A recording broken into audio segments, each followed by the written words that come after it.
Hi, I'm Calder. After 7 years of building my family's company from the ground up, they fired me.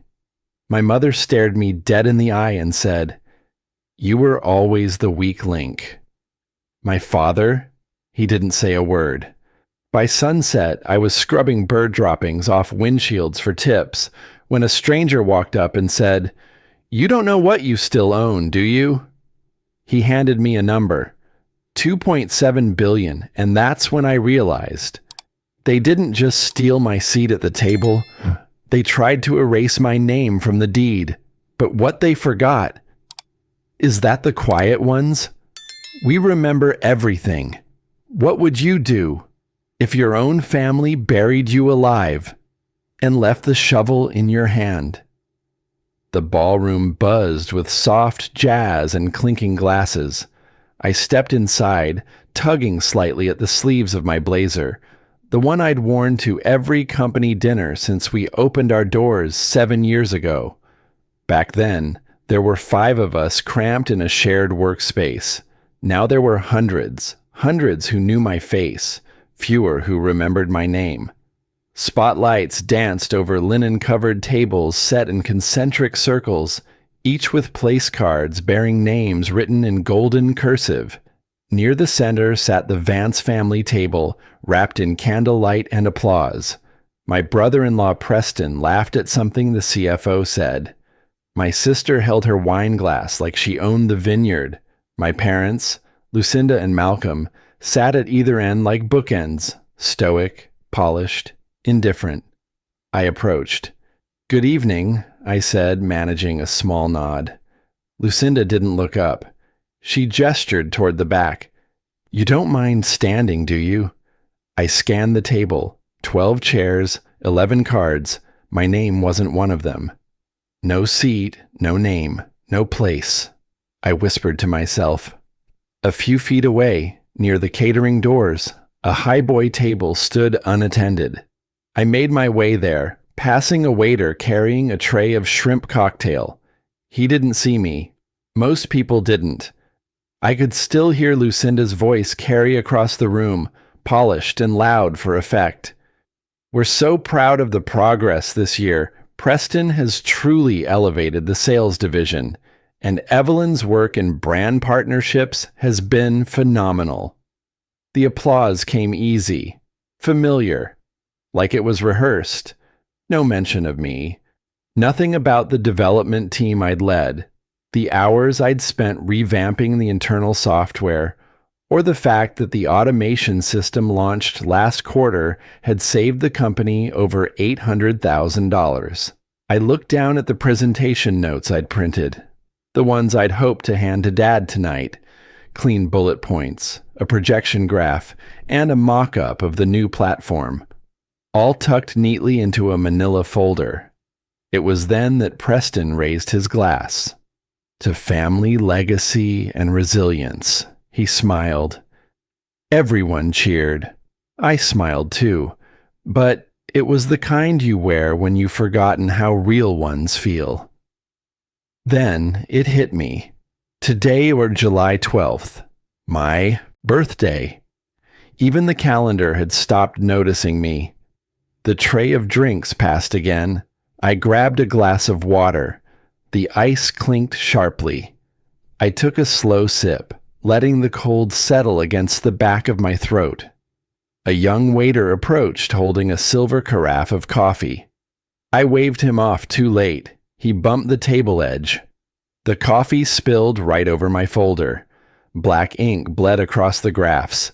Pages curled and stuck. "Oh no, sir, I'm so sorry," he stammered, reaching for napkins. From the family table, Preston's voice carried across the room. "Guess it wasn't meant to be." Laughter followed. Lucinda chuckled, her tone barely above a breath. "Don't be so sensitive." I didn't respond, just patted the paper dry. There was nothing to save. I noticed an empty chair near the restroom hallway, a random seat, no name tag. For a moment, I moved toward it. A flash of hope, a silly impulse, but Preston beat me to it. He slumped down into it as if he'd read my mind and wanted to beat me there too. They even filled the space where I was supposed to disappear. Later, after the dinner, I gathered the few items left behind: water bottles, cords, a folded agenda sheet. My hands moved mechanically. My heart didn't. As I packed the last of the materials into a box, Lucinda walked by, heels clicking like punctuation marks. She didn't stop, didn't lower her voice. "Try to stay out of the way tomorrow. We'll handle the announcement." I nodded without looking up. "Of course," I said, but something inside me, something old and quiet, fractured. When they fired me, it didn't feel like a decision. It felt like a script they had written long ago. That morning, I woke before my alarm. Not out of eagerness, just habit. The kind of habit that creeps in after years of showing up early, staying late, and thinking effort would somehow buy loyalty. I ironed my shirt twice, pressed the collar flat, adjusted my belt, then double-checked my bag: presentation binder, prototype sketches, backup drive, and a printed agenda with my initials at the bottom. I got to the office before the janitor had finished mopping. Room B was still locked, so I waited in the hallway, sipping coffee from a paper cup that had already begun to leak. That should have been the first sign. By 8 a.m., the room began to fill. Faces I recognized, some I didn't, department heads, a couple investors, even a regional manager who only flew in for big things. My pulse picked up. I took a deep breath and clutched the binder close. That's when Preston walked in, grinning like a man holding a royal flush. Under his arm was a familiar color-coded binder: red tab for the prototype, blue for competitive analysis, green for rollout strategy. My binder. He slid it onto the table and greeted everyone like a talk show host. I stood frozen, watching as he flipped to the first page with the same rhythm I'd practiced the night before. My name wasn't on the cover anymore, just the VanceTech logo. He didn't just take my seat. He took my work. "Let's begin," he said, clicking the remote. The first slide lit up. My design, down to the font and spacing. He called it Project Vance Pro. Lucinda smiled, sitting in the front row, legs crossed, eyes shining like she'd finally gotten the son she wanted. I raised my hand slightly, then spoke. "Preston, I think there's been..." But my father cut in, still looking at the screen. "Let him finish, son." That word, son, meant for someone else. Slide after slide, I watched the past 2 years of my work paraded around like a trophy. No footnotes, no credit, no hesitation. And then came the twist, the gut punch. "We're proud to announce Preston as our new Chief Strategy Officer," Lucinda said. "He's taking us into the next decade." A few polite claps, a hand on Preston's shoulder. She added with surgical calm, "And as part of our restructuring, we'll be eliminating a few roles that no longer align with our forward vision." Restructuring. The word was so clean it barely left a bruise. It all clicked. The silence last night, the snickers, the missing chair, none of it had been accidental. It was all prelude. A soft launch of my erasure. Preston turned to me. "Calder," he said, "we appreciate everything you've done, truly, but the company's future requires sharper leadership." Then he reached into his briefcase and slid a brown envelope across the polished table. Termination papers. The hum of the air conditioner was suddenly louder than everything else. Lucinda's expression didn't change. Malcolm didn't look at me. One investor leaned toward another and muttered, "Family drama, huh?" I didn't blink. I didn't flinch. I picked up the envelope. There, faint but visible, was a coffee ring. The same pattern from the night before. Another echo, another stain that stuck.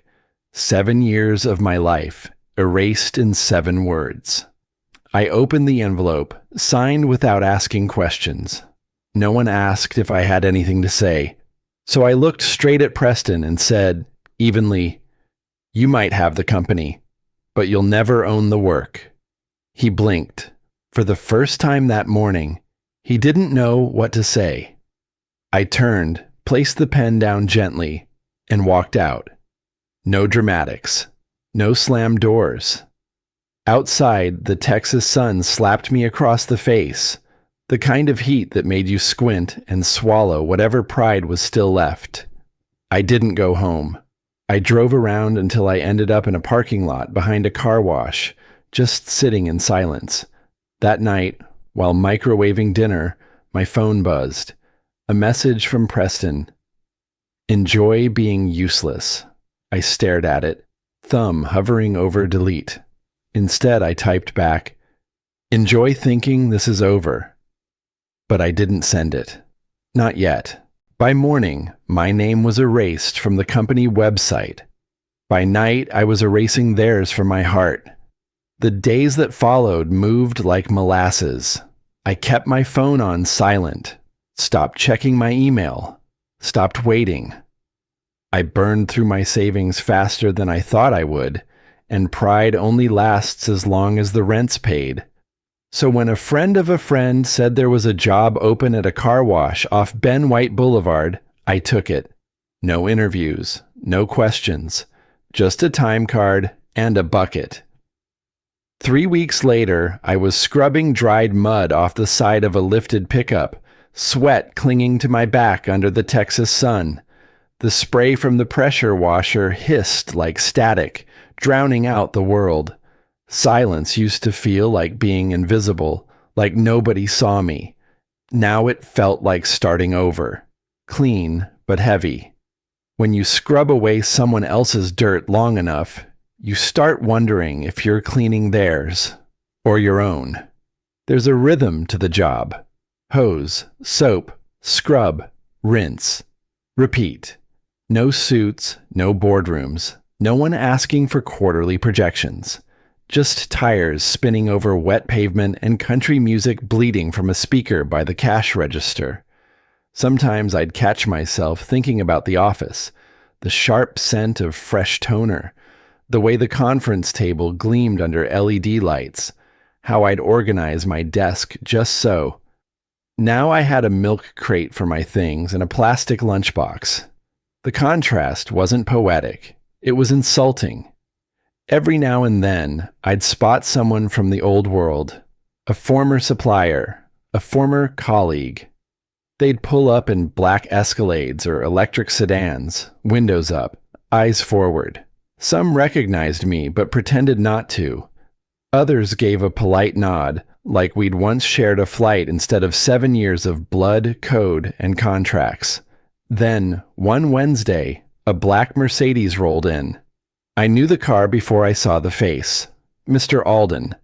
One of the earlier investors.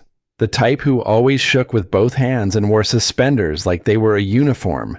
He stepped out, phone in hand, tapping his screen.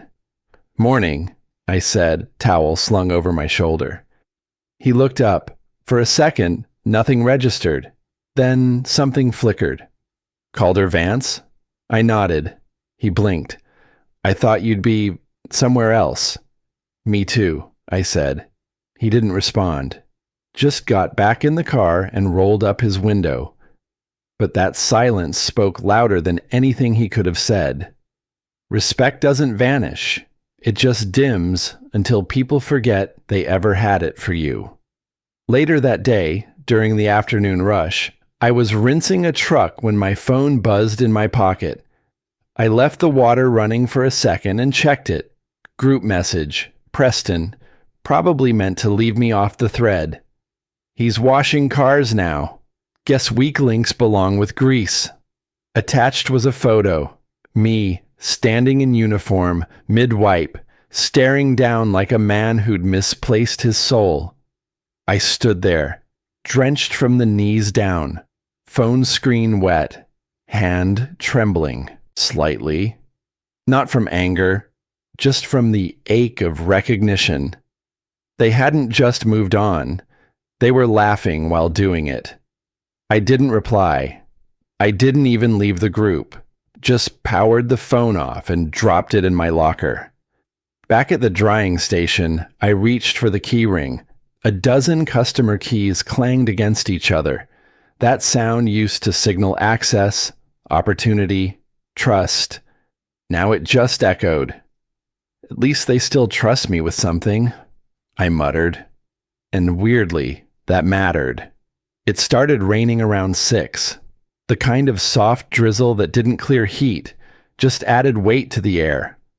I kept working. Foam ran down my wrists, mixing with the rain. Someone might have thought I was crying, but I wasn't. Not anymore. That part of me had gone quiet. People think hitting bottom comes with a crash, but it doesn't. It's a routine. It's being forgotten slowly enough that you stop noticing. My dad used to say, "You clean what you care about." He said it when he'd wax the car on Sundays or rinse out the gutters.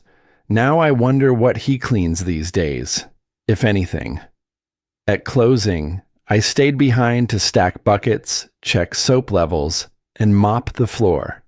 Old habits die hard. That's when I saw him again. Mr. Alden, leaning against his car under the awning. He wasn't holding his phone this time. "You still own part of that company, don't you?" he asked. I let out a short laugh, dry as the wind before a storm. "Not anymore. I signed it away years ago." He studied me for a second, lips tight. "Are you sure about that?" Before I could ask what he meant, he got into his car and drove off, tires hissing through the puddles. That night, I couldn't sleep. His question kept echoing. "Are you sure about that?" I lay there for hours, the fan clicking overhead, the hum of East Austin traffic bleeding through the window. It wasn't noise that kept me up. It was weight. That question didn't feel casual. It felt planted. By sunrise, I was sitting on the floor of my apartment, surrounded by dusty boxes I hadn't opened since the day I left Vance Tech. They were shoved in the corner like guilt I didn't want to look at, full of files, old prototypes, notes from meetings where no one listened, and the kind of pens that only seemed to exist in boardrooms. I hadn't unpacked them because I didn't need to relive the humiliation. But something shifted. Mr. Alden's words didn't accuse or console. They challenged, so I started digging. The first box smelled like printer ink and regret. I flipped through folders with color-coded tabs I once thought were my legacy. Then I opened the second box, the one that still had a post-it from Lucinda. "Keep for legal. Just in case." Just in case what? Inside, receipts. NDA copies. My old security badge, scratched and cracked. I held it between my fingers for a moment before tossing it aside. Underneath it all, at the bottom, was a manila folder, thin, half-creased, barely labeled. The words, "Vance Holdings Agreement, 2013. I stared at it for a full minute before opening it. The pages inside were familiar. I remembered them from a night 7 years ago. Lucinda had poured 2 fingers of her favorite bourbon, pushed the document across the marble counter, and said without looking up, "Just sign it, Calder. It's a formality." I never asked questions. I signed, thinking that's what trust looked like. But this wasn't the contract I remembered. This one had a notary seal, my signature, her initials. And nowhere was there a transfer of ownership away from me. I read it again and again. They never filed the transfer. My hands trembled slightly, not with excitement, but with something slower, colder, a kind of clarity.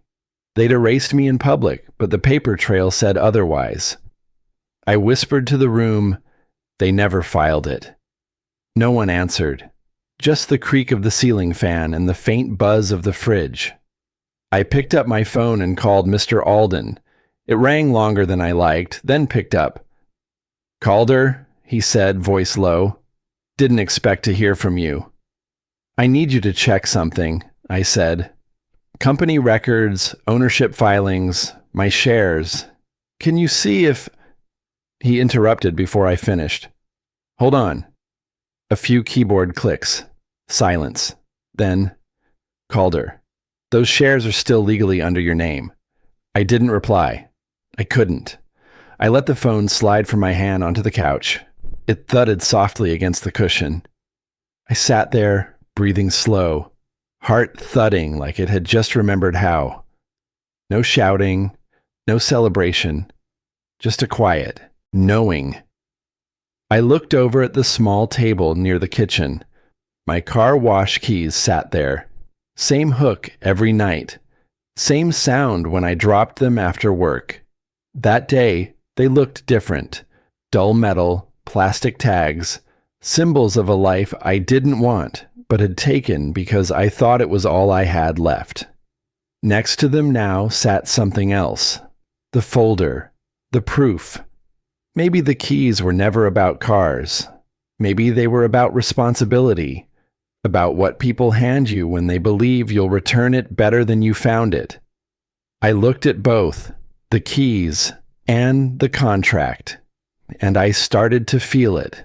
Not anger, not pride, but a slow, rising sense of return. I pulled my laptop from under the bed and set it on the floor. For the first time in weeks, I opened a spreadsheet, then a browser tab, then another. Shareholder law, proxy rights, board structure, chain of command, digital footprints. I made notes. Not for revenge. Not yet. Just for truth. I emailed Mr. Alden. "Thank you. I'll ask you not to speak to anyone about this just yet. I'm not sure what I'm going to do, but I know I need space to do it." I clicked send and leaned back. They took my seat. They forgot I built the floor under it. As night fell, I drafted a timeline of every meeting, every vote, every internal shift that happened in the last 2 years. I dug up old emails, archived files. I was looking for gaps, for the places they didn't think I'd look. Around 11 p.m., my inbox pinged. No subject, no body text, just an attachment. I hesitated, then opened it. A scanned image, a typed meeting note. No letterhead, no signature. Just one line highlighted in yellow. "Ensure Calder never finds the 2013 file. Preston has it covered." At the bottom, the sender name, Malcolm Vance, my father. I used to believe my father's silence was weakness. That night, I learned it was strategy. The following week moved slow, like something waiting to snap. I went about each day with quiet purpose, returning calls, organizing files, memorizing every line of that 2013 agreement. But beneath all that order was the same sentence, repeating over and over in my mind. "Ensure Calder never finds the 2013 file." I stared at that scan for hours. His name sat there, Malcolm Vance, typed at the bottom. My father, the same man who once told me, "The truth doesn't need to be loud. It just needs to be ready." Saturday morning, I drove out to the estate. It had been over a year since I stepped foot near the house that raised me. The hedges were still trimmed to military perfection. The white columns stood tall, polished, proud, like they had something to prove. The front porch hadn't aged a day, but I had. Pulling into the driveway felt like parking at a crime scene where someone already cleaned up the blood. I stepped out, folder in hand. Not a lawyer, not a witness. Just a son walking into a house that never learned to say his name without flinching. Malcolm opened the door before I knocked. He looked older than I remembered, thinner, more hollow around the eyes. He didn't say anything, just stepped aside and gestured for me to enter. I didn't offer a greeting. I held up the printed email, that damning scan. "Did you write this?" He didn't flinch, just walked into the den, poured 2 glasses of whiskey, and placed one on the side table closest to me. That was his way of saying yes without words. He sat down slowly, like every joint had something to say. Then, finally, he spoke. "Your mother thought you weren't ready." I stood still. "You did too," I said, low, almost inaudible. He didn't deny it. He didn't need to. His silence was the answer. Always had been. I took the whiskey, but didn't drink. I wasn't here for comfort. I was here for clarity. "You knew I never signed over my shares." He looked at the floor. "You trusted us." That was my first mistake. His shoulders dropped slightly. The kind of drop that only happens when someone lets the truth finally sit on their back. Then he said it. Quiet, deliberate. "They'll come after you now, Calder. You shouldn't have called Alden." That sentence hit differently. Not as a threat, as a warning. A plea, almost. He wasn't just a father anymore. He was a man trying to get out of a room he helped build. "You're not protecting me," I said. "You're protecting what's left of your peace." Behind him, on the wall, hung the family portrait. A formal one. The kind we were all forced into one summer before a board meeting. The smiles were fake, the clothes expensive. And there I was, or used to be. I looked closer. My image was still in the frame, but barely. My arm was cropped, my face turned just enough to feel like I didn't belong. I'd been erased long before they fired me. "I'm not after revenge," I whispered. "I'm after my name." He looked up then, really looked. That's when I saw it. Not guilt, not pride, just regret. A man who thought silence was love. A man who let others do the cutting, so his hands could stay clean. As I turned to leave, he reached into the drawer beside him and pulled out a small USB drive. No words, no explanation. He slipped it into my coat pocket, gave a faint nod, and turned back to his drink. That night, back in my apartment, I plugged it in. A single audio file. No title. I hit play. Lucinda's voice filled the room. "Make sure the transfer never goes public. If he finds out, bury him in lawsuits."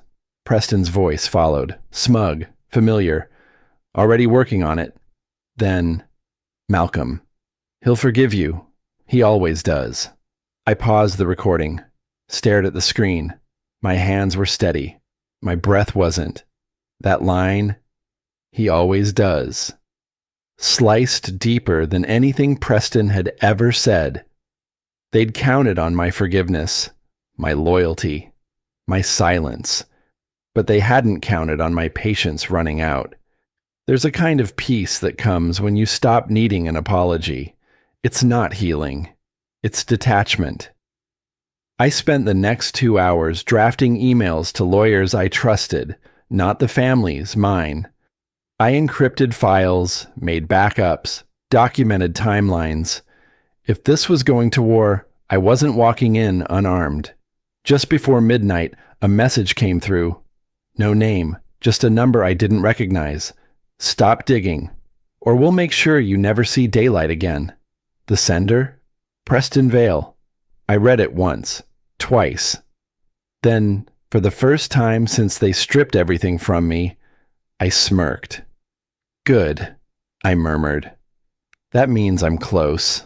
They thought fear would stop me. It only reminded me what silence can do when it finally decides to speak. 2 days passed. I didn't leave much trace, no social media, no calls that didn't need to be made. I kept my head low and my folder tighter. Tuesday morning, I stepped into a small office space on the second floor of a red brick building near 7th. No signage, no secretary, Just a wooden door with a brass plaque that read Crane Retired Counsel. Evelyn Crane was already waiting. Cup of black coffee, open file in front of her, and that sharp stare that had once terrified interns back in 2009. I remembered because I had been one of them. She didn't smile, didn't waste time with small talk. "You've been busy," she said, tapping the file. "I kept everything," I replied. She raised a brow. "That's not paranoia. That's discipline." I laid it all out. The 2013 ownership documents, the email scan, the USB recording, and the note from Malcolm. She read in silence, nodding occasionally. Then, with a dry chuckle, she leaned back and said, "You're not crazy, Calder. You're just the only one who kept the receipts." I hadn't realized how badly I needed to hear those words. What followed was 3 hours of legal excavation. Evelyn dissected every signature, timestamp, clause, and oversight like a surgeon looking for the cancer. She didn't coddle. She calculated. "For 7 years," I murmured, watching her. "They built their empire on a foundation I laid." She glanced up, scribbled something on a legal pad, then said, without looking at me, "Then it's time you pull out the screws, one by one." By dusk, we had a working strategy. Evelyn insisted on discretion. No premature threats, no press involvement. Just gather, verify, protect. I nodded. I trusted her. But the next morning, I woke up to my name splattered across a headline. "Disgraced Vance brother files false ownership claim." I didn't even need to read the byline to know who planted it. Preston's fingerprints were all over the language. Smug, surgical, and just vague enough to shield him from legal fallout. I read the article slowly, then read it again.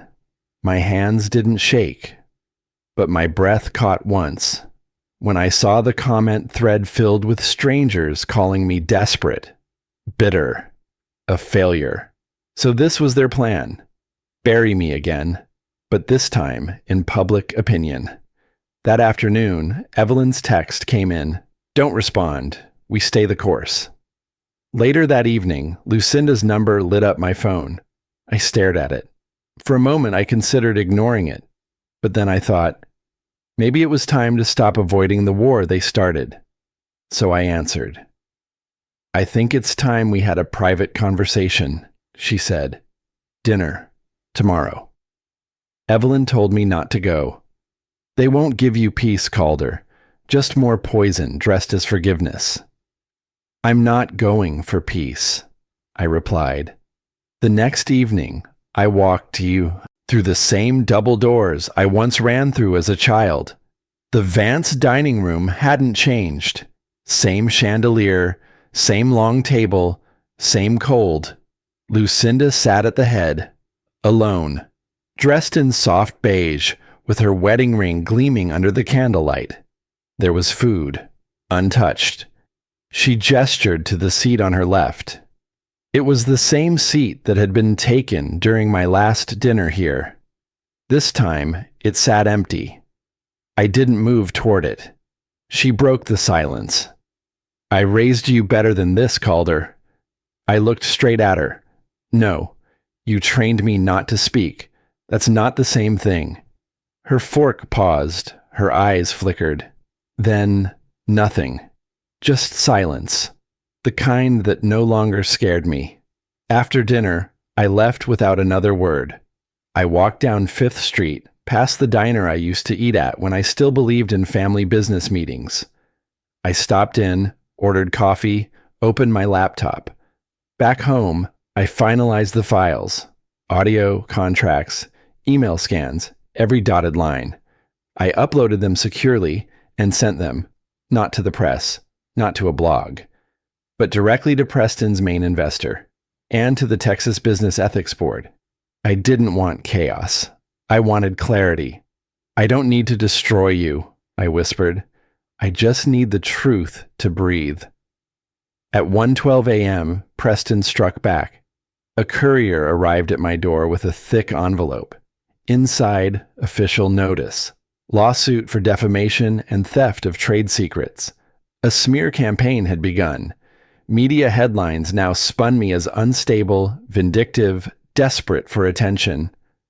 For a few hours, fear came creeping back. Not of losing the case, but of fighting it alone. I'd already lost too much. Could I afford to lose more? Then my phone rang. Evelyn's voice was low, controlled, but this time there was urgency in it. They made a mistake. I sat up straight. In their own lawsuit, she continued, they cited an internal document that legally confirms your ownership. It's over, Calder. They exposed themselves. I didn't speak. I let the silence hold that truth for a moment. Then I smiled. For the first time in months, I wasn't surviving. I was winning. Winning wasn't loud. It was quiet, like a lock clicking open. 2 days later, the phone rang. It wasn't Evelyn, wasn't a reporter. It wasn't even Malcolm. It was the board chairman of Vance Tech, a man whose voice I hadn't heard since the day they voted me out behind closed doors. Mr. Vance, he said, his tone formal but careful, we've reviewed the filings. It appears you are still our majority shareholder. I didn't answer right away.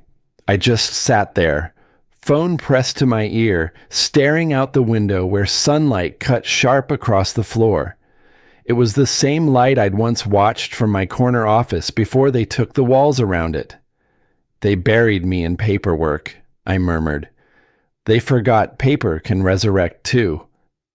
That morning, I shaved, pressed a clean white shirt, not from Brooks Brothers, but the car wash locker room. A name tag still faintly visible where the logo used to be. I didn't hide it. When I left my apartment, I passed the coffee shop where Evelyn first read my case out loud like a courtroom transcript. I could still hear her voice in my head. Don't go there to fight, Calder. Go there to finish. The walk through the Vance Tech lobby felt like moving through a photograph, crisp, sterile, frozen in time. Same smell of burnt coffee, fresh carpet, same receptionist who didn't meet my eyes. But this time, I wasn't there to be acknowledged. I was there to be reckoned with. I pushed open the boardroom door at exactly 10 a.m. They were already there. Preston with his suit too sharp for the hour, Lucinda still dressed like she owned every wall she stood near, and Malcolm, quiet, still, and unreadable. Preston stood first, extending a hand. We can settle this quietly, Calder, he said, voice dripping diplomacy. I looked at his hand, then passed it, toward the seat I used to fill. You already made it loud. I didn't sit. Not yet. Instead, I pulled a single sheet from my folder. Evelyn had triple-checked every word. I slid it across the polished mahogany table. No monologue, no accusation. Just the truth. Notarized, time-stamped, undeniable. Lucinda reached for it with the slow grace of someone who already knew what it said. She read silently, then looked up. You wouldn't do this to us, she said softly, not pleading, warning. I met her gaze without blinking. You did it to me. Her silence was the confirmation. There was one empty chair at the head of the table, the same one they'd filled with someone else's ambition. I walked toward it, pulled it out, and sat down. Not for power, not for pride, just to take back what had been mine. I clicked open my pen, the same silver one from that contract 7 years ago, and rested it on the page like a signature waiting. The room didn't erupt, no shouting, no slamming fists, just the shiver of awareness moving from one face to another. Then the door opened again. Evelyn stepped inside, calm, composed, holding an envelope. She placed it in front of Preston. "This is a court injunction," she said. "Your lawsuit has been dismissed. Your financials are under investigation. And Lucinda, your unauthorized asset transfers are now on record." Preston opened his mouth, but no sound came. I stood. "The company doesn't need more enemies," I said. "It needs accountability." The board voted unanimous. They didn't congratulate me. They didn't clap. They just accepted the reality they had tried to bury. As the others filed out, Malcolm stayed seated. He looked at me with tired eyes, not defiant, not broken, just worn. "I should have stopped her," he said quietly. I nodded. "You still can," I said. "Tell the truth." I didn't wait for a reply. Outside, the Texas sun hit my face like it had in Chapter 2. Except this time, it didn't scorch. It warmed, soft, earned. My phone buzzed in my pocket. One new message. From Lucinda. "You may have won, but you'll always be alone." I stared at it for a moment, then typed back, "That's how leaders start." And before she could reply, I deleted the thread and walked away. When power returns to your hands, the hardest part isn't using it. It's deciding what kind of man will hold it. A week after the boardroom turned quiet, I returned to the house I was raised in. Not out of nostalgia, not for family. This time, I came as the legal head of the company that bore our name, and the bruises that came with it. The front gates opened slowly, as if they too remembered everything that had happened behind them. The gravel under my tires sounded louder than I remembered. Maybe because this time there was no one waiting on the porch. No performance, no illusion. The house looked bigger, colder, each window staring like eyes that once knew you, now pretending they never did. I stepped inside. The same floral scent lingered faintly, but something was different. Hollow. The walls didn't echo with life anymore, just with memory. The portrait in the main hallway. Our family photo, taken during better lives. Still hung where it always had, but it didn't feel proud anymore. It felt fossilized, a monument to something that was never truly whole. Winning changes the view, I thought, not the weather. Lucinda sat in the living room, the morning light touching only half her face. She wore gray, not the sharp, calculated tones she used to armor herself in, but the kind of gray that doesn't want to be seen. She didn't stand, didn't smile, just said, "You came." "I didn't plan to," I said, stepping inside. "But I thought I should see it for myself." She looked older, not in the way time does to people, but the kind of age that comes when the scaffolding of control finally crumbles. "I did what I had to," she said quietly. "Everything was for this family." I sat across from her, not too close. "No," I said, meeting her eyes. "Everything was for control." Her shoulders slumped just slightly. Not defeat. Exhaustion. There was no screaming, no final insult. Just the stillness of two people finally out of ammo and too tired to reload. Minutes passed before Malcolm entered the room. He moved like he didn't want to disturb anything, even the dust. He handed me an envelope without a word. Inside was a single folded letter, unfinished, unsigned. It was her resignation, dated 3 days before the lawsuit collapsed. She had already known. At the bottom, in faint pencil, one line stood alone. He was never the weak link. He was the chain. My throat tightened, but I didn't let it show. Not in front of them. I folded the paper gently, slipped it back into the envelope, and stood. No goodbyes. Back home, I walked to the small desk in my living room, the one where I'd once counted bills and wondered how much lower life could go. On top sat two things. The old key ring from the car wash, rusted, bent, still holding the original tag. Next to it, the new access card. Glossy, branded, embossed with the company name. One built survival, I thought. The other, built empire. Both kept me honest. I didn't move either of them. Just let them sit side by side. That evening, I met Evelyn downtown. She was already on the rooftop, 2 coffees in hand. Just like the summers I used to intern, when we'd sneak away from boardrooms and pretend the city wasn't watching. She handed me the cup without a word. We stood together, overlooking the skyline, the same buildings, the same lights, but everything felt a shade different now.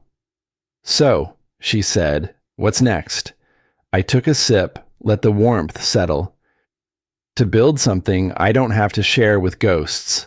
She nodded slowly, smiling into her cup. "That's the right kind of legacy." We didn't say much after that. We didn't have to. Later that night, I drove past the family house one last time. The windows were dark, except for one. The study upstairs. A figure stood there. Malcolm. He was holding a glass. He raised it, not high, just enough that I saw the reflection catch. A silent toast. I nodded once, then kept driving. The roads were empty. No headlights behind me. No questions ahead. I pulled into the old lot behind the car wash. Same cracked pavement. Same flickering security light. But this time, I wasn't parking to clock in. I was there to sign papers. I stepped inside the small office, now cleared out, waiting for its new life. On the wall, I hung the old keys. Below them, the new sign gleamed softly in the dim light. Vance Renewal Center. A place for second chances. For others. And maybe still, somehow, for me. Forgiveness doesn't rebuild what's gone. It just lets you stop living in the ruins. But some ghosts don't fade. They call, years later, asking for help. It had been 3 months since I walked out of the Vance Tech boardroom, keys in one pocket, dignity in the other. The Vance Renewal Center was no longer just an idea. It had walls, people, and a purpose that stretched far beyond my own story. And just as I thought I'd put the past to rest, my phone rang. The number lit up with a familiarity that made my chest tighten. I hadn't seen it in years, but I knew it immediately. Lucinda. I hesitated. Then I picked up. Her voice was paper-thin, almost translucent. "I don't want forgiveness, Calder. I wanted to hear your voice once more." I sat down slowly, the weight of old conversations pressing on my shoulders. She didn't ask for mercy. She didn't even ask for time. Just presence. Some ghosts don't haunt, I thought. They just wait to be heard. The following afternoon, I parked outside the hospice on the edge of town. The building was clean, quiet. The kind of place people came to wait without saying it out loud. Lucinda's room was soft in color, sterile in scent. There was a single photo on the nightstand. Our family, years ago. When smiles were still rehearsed, but at least aimed in the same direction. She looked small in the bed, frail, but her eyes were sharp when they found mine. "You turned out stronger than all of us," she whispered. I pulled a chair beside her. "No," I said gently. "I turned out different." There was no triumph in my voice, no bitterness, just the kind of clarity that takes a lifetime to find. She gave the smallest smile, then drifted into silence. Her wrist caught my eye. A thin silver bracelet. The same design as the one she gave me when I was 8. Back then, she told me, "You'll always be part of this family." Years later, she used those words again, this time as a leash, not a lifeline. But now, lying in that bed, her hand resting peacefully, the chain no longer felt like ownership. It felt like echo. I reached into my pocket, pulled out the identical bracelet I hadn't worn in years. I set it gently beside hers on the bedside table, two halves of a story that never quite connected. Until now. I stepped outside to find Malcolm sitting on a bench under the trees. He didn't say anything at first, just patted the space beside him. We sat in silence for a moment. Then he cleared his throat. "She was proud of you," he said, voice thick. I looked out at the parking lot, the distant hills behind it. "Pride isn't love, Dad," I replied softly. "But maybe she tried." His shoulders fell, not in defeat, in acceptance. And for the first time in decades, I said the word out loud. "Thanks, Dad. We didn't need more than that." The grand opening of the Vance Renewal Center came a week later. The lobby buzzed with nervous energy. Local journalists hovered, pens ready, cameras waiting for something profound. But there was no ceremony, no ribbon cutting, just people, real people. Ones who'd had their names signed away, their futures stolen by people they once trusted. The press asked why I chose this cause. I looked around the room, past the podium, beyond the reporters. "Because I know what it's like to build something from nothing," I said, twice. Later that night, I returned to my office. It was quiet, the kind of quiet that doesn't ache anymore. I reached into the drawer and pulled out the old key from the car wash. Scratched, dented, still solid. I mounted it to the wall on a small plaque. Beneath it, just a single line engraved, "When they called me useless, this key opened my future." I stood there for a moment, hand resting against the wall, letting the weight of it settle in my chest. The next morning, a letter arrived from Lucinda's attorney. Inside, a small folded note, handwritten in uneven lines. "You taught me what strength looks like. I hope one day you'll forgive me, even if it's just in silence."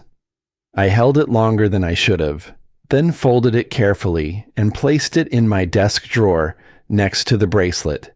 And I whispered, "I already did." That evening, as the sun dipped low over Austin, I stepped outside. Evelyn was waiting with 2 coffees, her usual smirk in place. "You did it," she said. I looked toward the skyline, the way the light brushed the tops of the buildings. "No," I said quietly. "I just stopped letting them tell my story." We stood there for a while, side by side, sipping coffee as the city rolled on beneath us. As I drove home, I passed the old car wash. The machines were humming, the same soft sound that once meant survival. Now it meant something else. Rebirth.